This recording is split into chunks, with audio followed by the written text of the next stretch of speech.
We know that after 9 hours of talks in Saudi Arabia between Ukrainian officials and U.S. officials, there is support for what they're calling an interim 30-day ceasefire. Now, this is something that Ukraine hadn't proposed going into the meeting. Going into the meeting, they talked about a partial ceasefire, one that would stop attacks from the air and by the sea. But it appears that the U.S. Had pushed the Ukrainians further than that.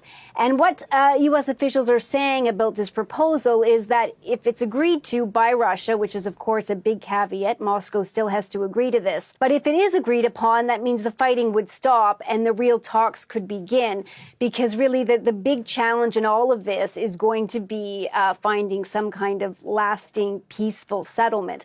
But the big news here is really that there seems to be more momentum from Ukraine and, of course, the United States to move towards this ceasefire. And I think it's worth noting just how, the relationship between the U.S. and Ukraine have kind of, ebbed and flowed over the last 10 days or so. I mean, there was that fractious Oval Office meeting, and where after that the Americans halted military aid. They curbed the sharing of military intelligence. Big blows for Ukraine.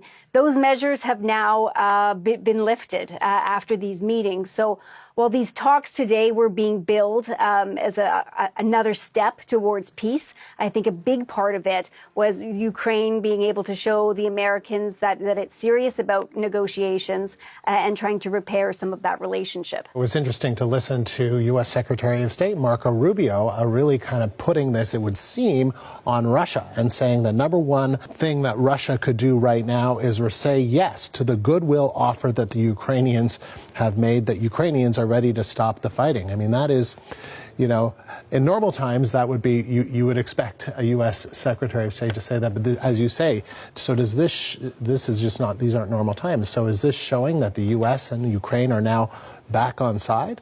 Yeah, I think there will be a lot of analysis of what has played out over the last week and a half and some of the kind of the different posturing and leverage at play.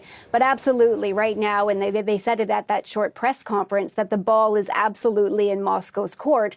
And what Marco Rubio had said at one point was that if Russia doesn't agree to it, then there's an indication of who is the real impediment to peace here. And of course, this comes the same day that Ukraine launched a massive drone attack on the Moscow area, the largest of the war so far. At least 30 people were killed.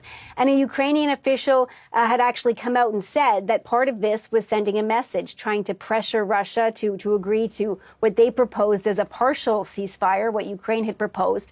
But now, as I mentioned, it appears that the U.S. has pushed further, and they have this proposal on the table, but Russia does have to agree to it. And Steve Witkoff, who is the Trump administration's special envoy, actually for the Middle East, but he's also taken on this portfolio as well. He will be headed to Moscow later this week.